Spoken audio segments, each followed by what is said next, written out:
Bonjour à tous, bonjour Baja. Vous Allez, allez bien, salut! la Salut, forme? salut! Ça va? Ben voilà, ici on est à notre cinquième rendez-vous avec la personne qui est juste ici en dessous de nous, une personne qui est assez connue dans l'univers du CrossFit ici en Belgique. Voilà, je t'en prie, présente-toi. Salut! Moi, c'est Brian, 28 ans, de Oui, qui est CrossFit athlète. Troisième belge pour le moment, cette année, donc pour les Open. Ça fait 4 ans que je fais du CrossFit maintenant et tout se passe très très bien pour moi. Nickel, nickel. Ben voilà, il y a des questions des gens se posent. Moi, j'avais fait un petit questionnaire comme ça sur les différents groupes de We CrossFit et CrossFit Vincent. J'ai retiré un petit peu ces questions-là. Mais avant toute chose, une question que beaucoup de gens se posent, qu'est-ce qui s'est passé dans ta tête pour passer de amateur, on va dire, à compétitif? En fait, tout simplement, pour moi, le CrossFit, après un an, c'était une très bonne aventure et que voilà, j'ai été voir certaines personnes en compétition. Ça m'a vraiment, mais vraiment, vraiment plu. C'était tout à fait mon domaine et voilà, j'ai décidé de suivre une programmation. Au début, on a suivi une petite programmation, une petite programmation Invictus des États-Unis qui était très, très lourd. Et donc, je me suis remis en question et j'ai suivi une programmation beaucoup plus adaptée à ma personne. Ok. Et c'est quoi le nom de cette programmation que tu suis alors maintenant? Programmation Van Meer Beast. Ok, good. Et c'est ton entraîneur alors toute l'année? C'est lui qui te suit depuis maintenant 3 ans? C'est ça? Exactement. Ok. Richard. Ouais, nickel. Ok. Euh, alors, j'ai quelques petites questions ici pour toi. On peut rentrer directement un peu dans l'aspect compétition.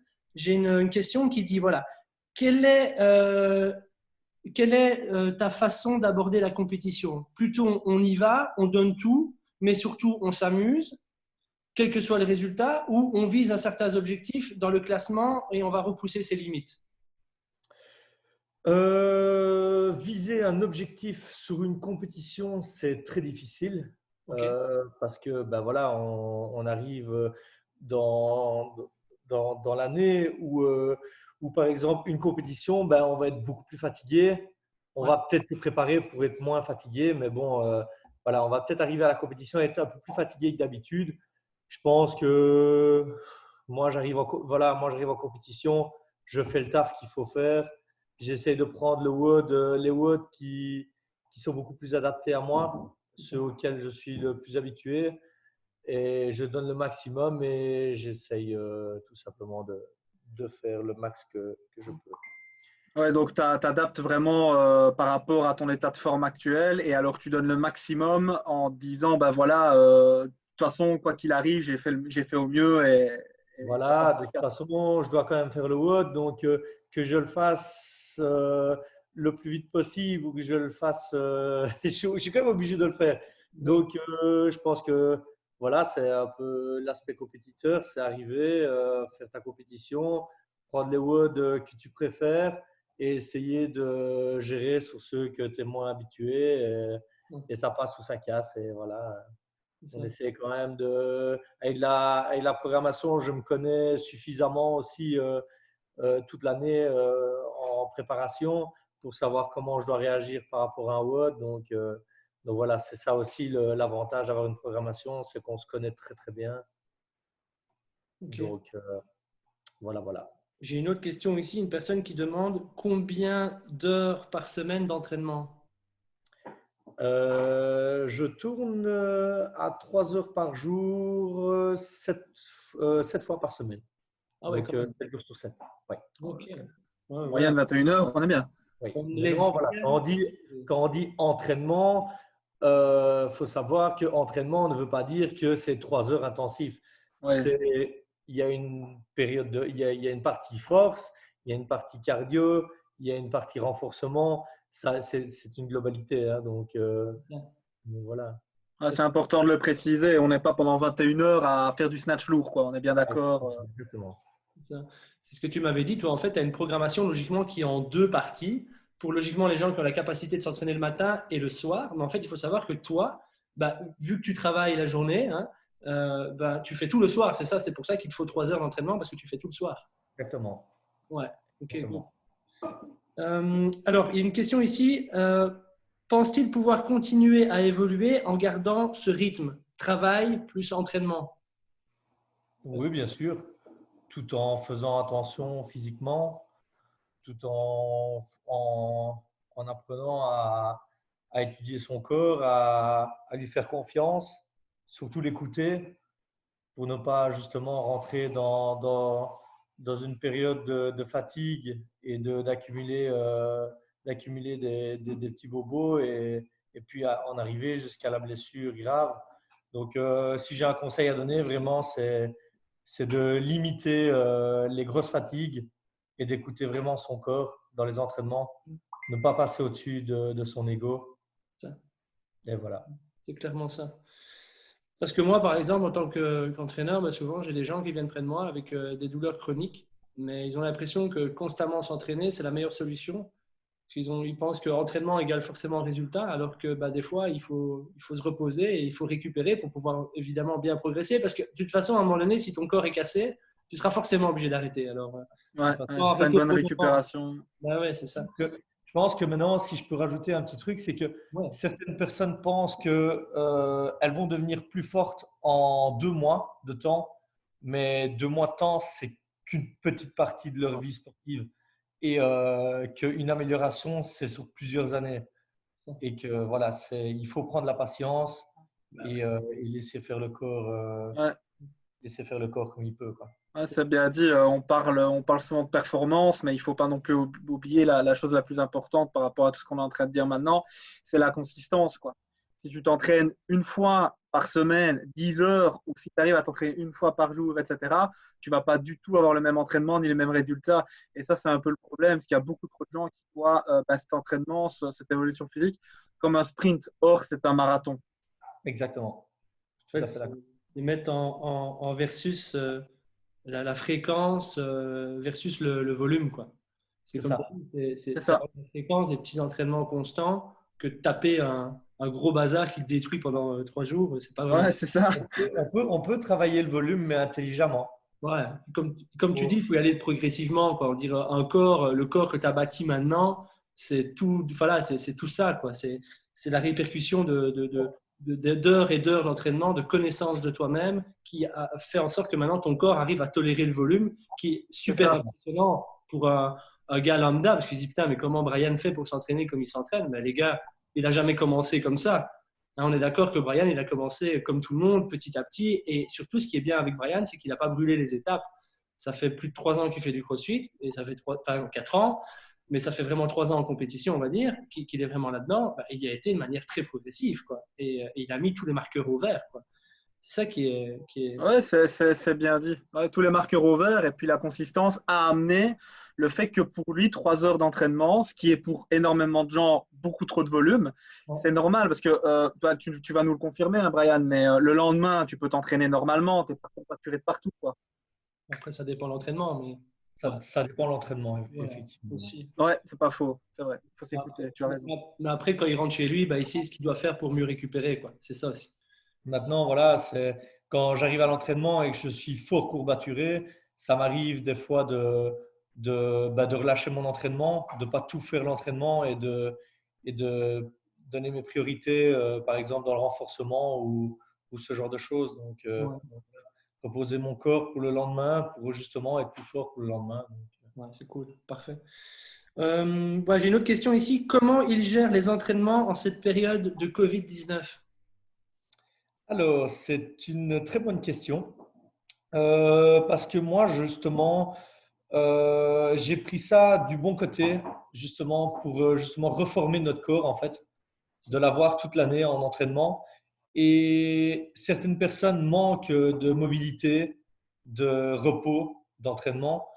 Et je pense que c'est une grosse remise en question aussi sur ces entraînements et de pouvoir se dire de se refaire, en fait, sur le confinement, de travailler un petit peu plus les choses qu'on laisse de côté souvent toute l'année, comme le manque de mobilité qu'on pourrait avoir ou le manque de renforcement.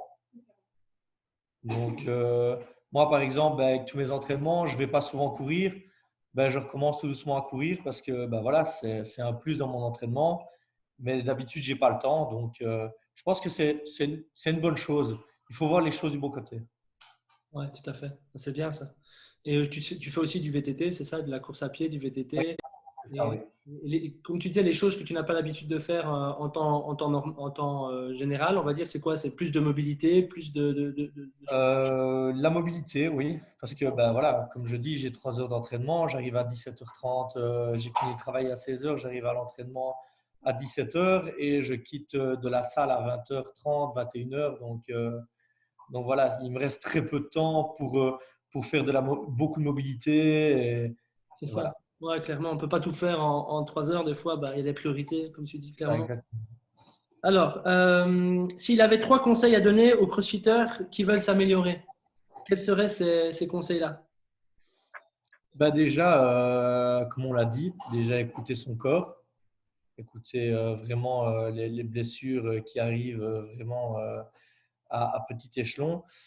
Euh, Vraiment y croire, ne jamais croire que c'est impossible. Tout le monde peut y arriver. D'autres auront plus difficile que d'autres, mais tout le monde peut y arriver. Si on veut moi, j'ai toujours dit, si on veut quelque chose, on peut l'obtenir. Il faut juste le vouloir. Bien, ça. C'est cool. C'est un bon état d'esprit, ça. C'est chouette. Quelle est selon lui la meilleure façon de garder la motivation sur le long terme? Objectif au quotidien, échange avec les autres, etc. Mais en somme, voilà, qu'est-ce qui te permet de rester motivé dans tes entraînements? Je pense que c'est beaucoup de communication. Et puis, bon, voilà, ben, moi, le CrossFit fait partie de ma vie entière maintenant. Ma vie est basée là-dessus. Donc voilà, moi je pense CrossFit, je vis CrossFit, je regarde des vidéos CrossFit, enfin, je suis vraiment toute l'actu. Et puis pouvoir avoir une petite communauté et savoir discuter vraiment des performances sans arrêt, je pense que c'est ça aussi Qui te booste? que j'aime. Et puis les compétitions, surtout beaucoup de nouvelles connaissances sur les compétitions. Et je pense que ça pousse vraiment à la Ouais. continuité. Ouais. Tu as, un réseau, excuse-moi Bastien, tu as, un réseau d'amis vraiment, de personnes de confiance avec qui tu peux justement avancer, évoluer et qui te poussent en fait. C'est ça je C'est pense. ça, exactement. J'avais beaucoup de connaissances pour ma part dans ma ville, là où je suis. Et le CrossFit, c'est vraiment un monde vraiment ouvert à tout le monde. J'ai des amis en France maintenant, j'ai des amis partout en fait, avec qui je pourrais, si je veux, faire une compétition, lui dire, écoute, dans 2 mois, il y a une compétition, tu veux la faire avec moi? Il me dirait, bah ouais, ok, on est parti. Alors que le mec habite à Marseille. Enfin, c'est ça que je trouve vraiment énorme dans le CrossFit. C'est vraiment une très belle communauté. C'est chouette. Alors, une autre question. Quels sont tes objectifs à court et moyen terme? C'est-à-dire, Alors, ça peut être en termes de compétition, genre tu veux dire, bah voilà, j'ai une compétition qui m'attend, bah, j'ai envie de tout donner sur cette compétition-là, qui est dans pas longtemps ou dans plus longtemps, ou peut-être que simplement au niveau performance aussi, il y a peut-être des objectifs que tu aimerais bien avoir. non, pas spécialement. Maintenant, il y avait les Open qui se sont passés cette année, donc je suis très content de ma 3e place. Euh, Maintenant, cette année, normalement, devait être l'année où j'allais vraiment miser vraiment sur l'année 2020 pour Ouais. mes performances.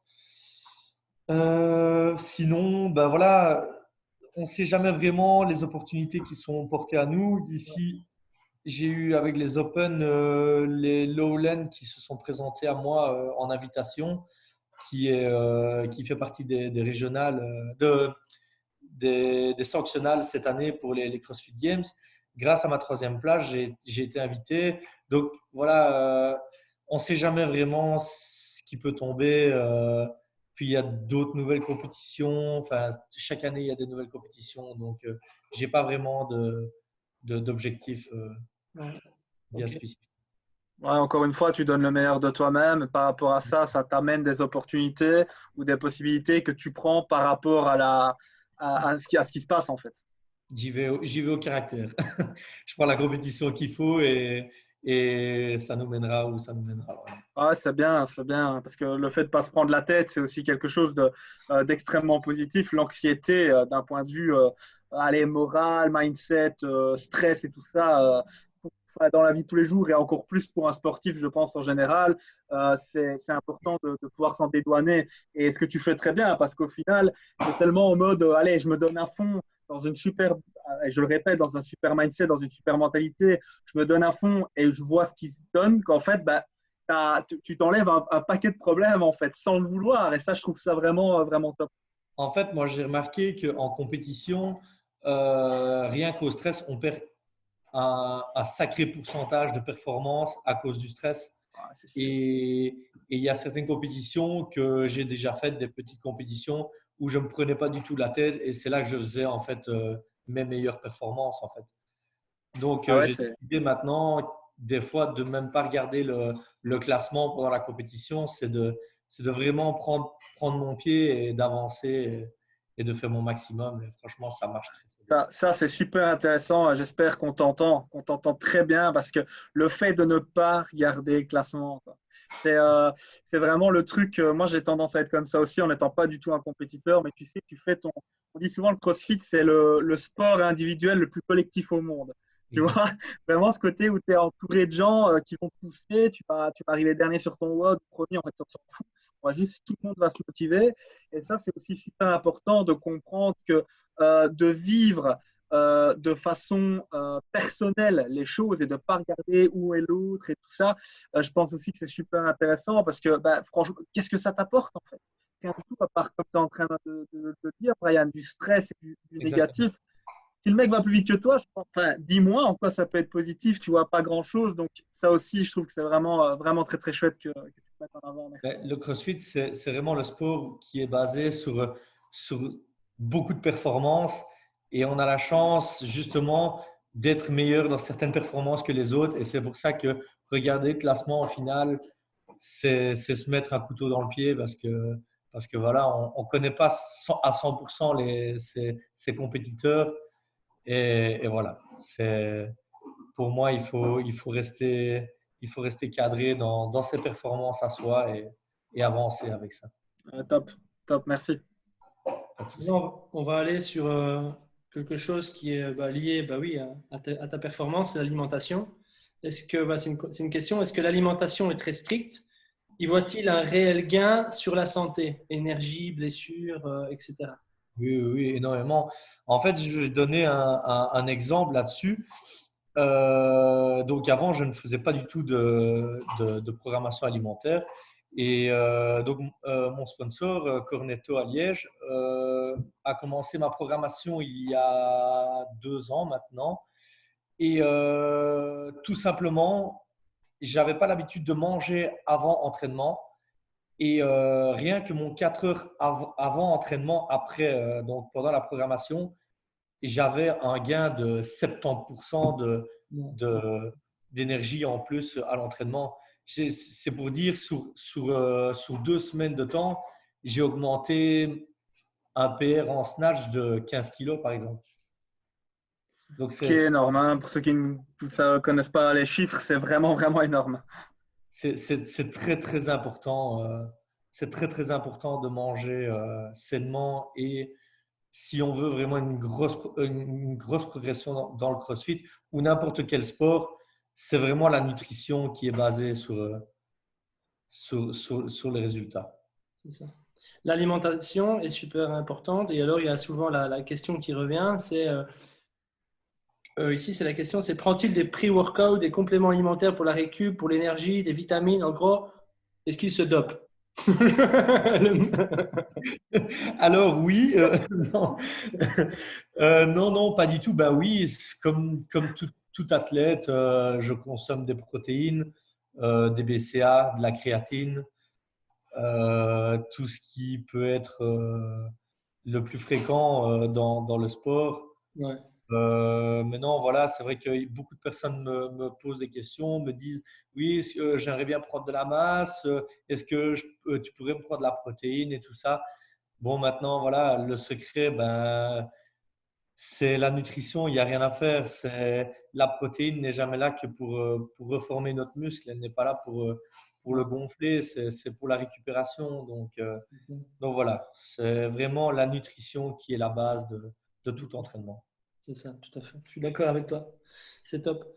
Alors, ça c'est lié, c'est une autre question. J'aimerais savoir s'il a plus d'énergie au quotidien depuis qu'il s'entraîne pour la compétition, vu qu'il a un boulot physique, et comment il gère les deux. C'est très difficile comme question parce que, en fait, sur les 4 ans, ça a vraiment été progressif. Donc, je dirais que en toute chose, ça me fait 7 entraînements par semaine, 3 heures par jour.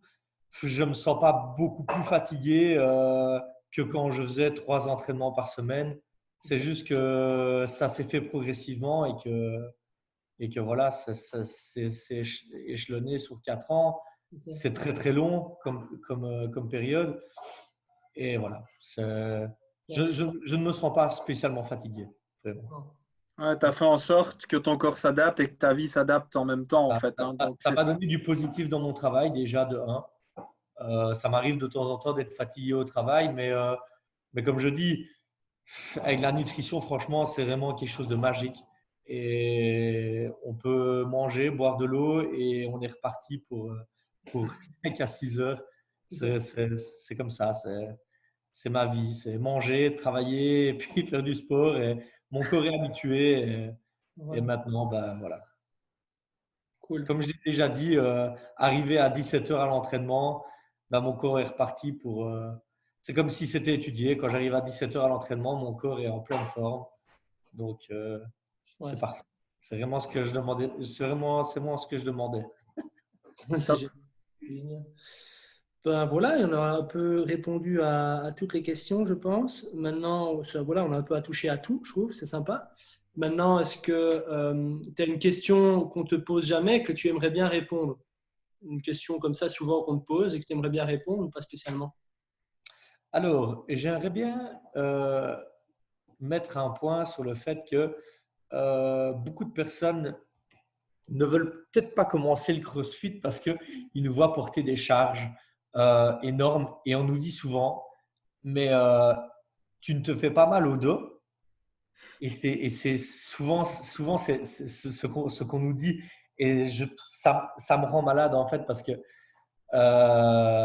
tout simplement, j'ai envie de dire à ces personnes, mais c'est pas en restant dans le divan ou dans votre canapé ou quand vous ramassez votre seau en train de nettoyer que vous baissez avec le dos rond. Nous, on a des performances qu'on arrive à réaliser parce qu'on a de l'entraînement derrière, on a du renforcement. Et justement, toutes ces personnes qui croient qu'on se fait mal au dos ou qu'on pourrait se faire mal n'importe où au niveau du corps, dites-vous une chose, lancez-vous dans le CrossFit et vous verrez vous-même que ce sera positif pour toute votre vie et pour le restant de vos exercices que vous pouvez faire quotidiennement. Donc, ouais, c'est ça. Tu dis, ça se transfère dans ce que tu fais au quotidien. Comme tu dis, hein, porter un seau, porter avec le seau avec le dos rond, nous, on vous l'apprend à le porter avec le dos plat et en sécurité, quoi. C'est un peu ça, quoi. C'est pas parce que moi, j'arrive à l'entraînement, on me voit porter des barres extrêmement lourdes que eux, par exemple, vont faire la même chose en arrivant. C'est des étapes, c'est des étapes qui sont très longues. Je suis passé par une étape qui a été très courte, moi, parce que j'avais déjà des bases sportives derrière. Donc, voilà, c'est très progressif et comme tu dis, c'est vraiment adapté à tout le monde. très progressif, c'est ça, la progression, c'est vraiment ça. Pas brûler les étapes et y aller doucement, se respecter, respecter son corps, écouter son corps. C'est vraiment le message premier de cette interview et de ce podcast ici avec toi, Brian. C'est vraiment ça. Une autre question, et ça c'est une question que je me suis dit là maintenant. Je me suis dit, les gens ils doivent se poser la question. Brian, combien tu snatches? Alors, je suis à 115 pour le moment. Pas mal. Clean and jerk. J'ai un PR à 115. Clean and jerk, je suis à 137,5. Ouf, pas mal. Oui. Deadlift? 200. Bench? C'est pas un énorme deadlift, donc Il transfère quand même bien. Hein. c'est quelque chose à travailler chez moi, mais j'ai énormément de facilité de travailler à 90% de ma charge. Donc, C'est ça. C'est ça. Et C'est bench press? énorme, encore une fois. Comment? Bench press? 140. Pouah, bon ça, hein. C'est une bonne barre. Et tu as commencé à quel poids? Ton snatch au début, quand tu as commencé le CrossFit, il était à combien? Même, j'ai été très rapide. Je pense que ma première compétition en CrossFit, j'étais à 75 kilos, je pense. Ouais. Et quand tu as vraiment commencé le CrossFit, ta première barre de snatch, tu t'en rappelles ou pas? Je pense que ça devait être 50. Voilà, vous voyez, c'est bien la preuve. C'est bien la preuve, les gars. Attends. Il est passé de 50 kilos à 115. Vous imaginez? En C'est fait, ça a été 50 kilos, c'était vraiment le bourrin de service. bon. Mais ça a été très rapide parce que ben voilà, j'ai énormément regardé de vidéos et après entraînement, ben, ça a été barre à vide, beaucoup, beaucoup, beaucoup, beaucoup de comprendre la technique et c'est pour ça que j'ai vite évolué aussi. C'est Cool. avoir un petit peu l'envie de progresser sur le côté. C'est ça.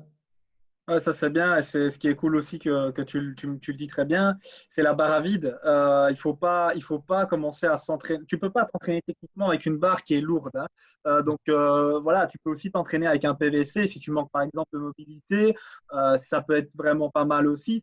Et ici, voilà, pour 50 kilos, ça veut dire que si tu vas comme un bourrin, comme tu le disais toi-même, tu avais vraiment le physique déjà qui était là. Si en plus du physique, tu mets la technique, déjà, tu gagnes en consistance, tu gagnes en sécurité, tu gagnes en efficacité. Ça, c'est un truc, Brian est en train de dire un truc, encore une fois, super important, les gars, pour vous, en tant que crossfitter.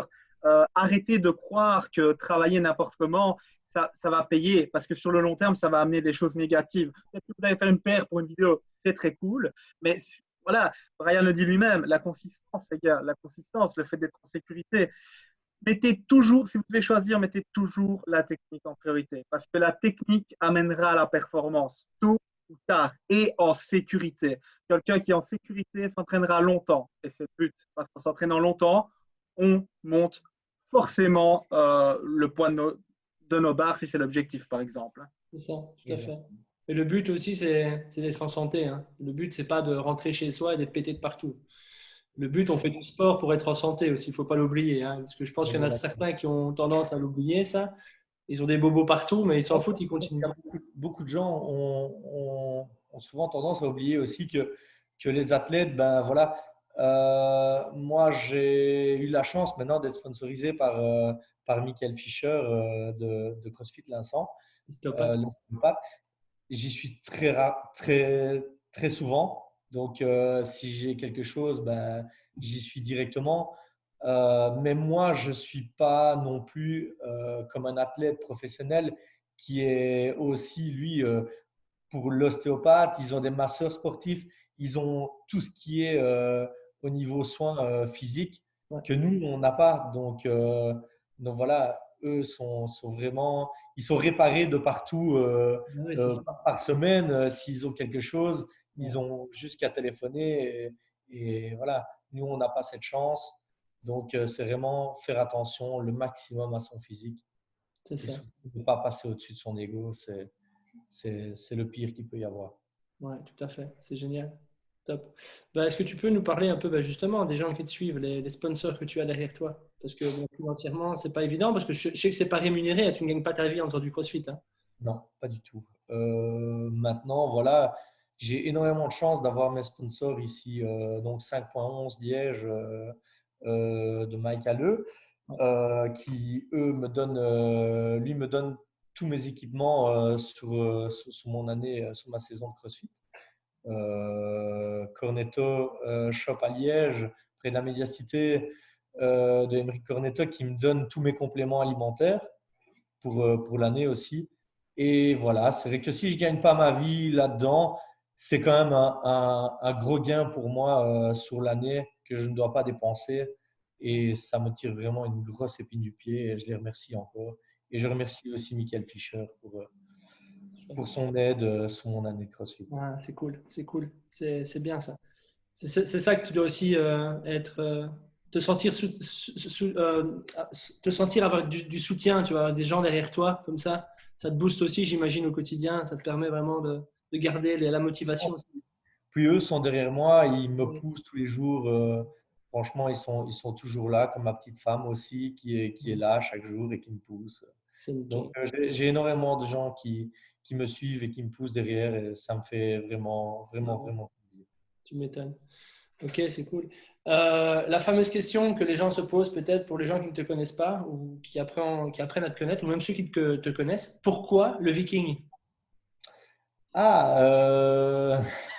C'est en compétition en fait, que ce soit à l'étranger ou ici en Belgique. On m'a référencé au personnage de la série Viking, Ok, donc le l'acteur. personnage Bjorn. Ouais. Et voilà, c'est resté. Les gens m'ont appelé Viking depuis le début et ouais, je trouvais ça chouette. Donc voilà. Est-ce que tu veux bien montrer pourquoi aussi? Voilà. Voilà, on l'a eu, on l'a eu. Non, ça donne des choses. Ah, On c'est savait, chouette. on allait lui faire enlever le bonnet, on savait. On savait pas pourquoi, mais on savait. On ne lève pas le pantalon, ouais, juste le bonnet. Ouais. Donc, Alors, si les gens veulent me suivre ou quoi sur Instagram, ils peuvent sans problème en mettant dans la barre de recherche Denis, D-E-N-I-S, Brian, B-R-Y-A-N, .vk. Donc, Ouais, on aura ça de toute façon dans la description, hein, les amis. Donc, n'hésitez surtout pas, parce qu'en plus, tu es très actif et on voit vraiment pas mal ton quotidien. Je tiens à le souligner aussi. c'est c'est ça, ça, pas de souci. c'est cool. Mais merci à toi, Brian, en tout cas. Ben, avec grand plaisir. Merci à vous d'avoir pensé à moi. Ben voilà. Avec plaisir, mon ami. C'était ici notre 5e interview. La 6e interview, ce sera avec Loïc Martin, spécialisé dans le mouvement. Vous verrez un petit peu en quoi ça consiste. C'est la vidéo juste après Brian. Alors, merci à vous, les gars. Je vous souhaite une bonne journée. À tout bientôt. Avec plaisir. Ciao, les amis. Ciao, les gars.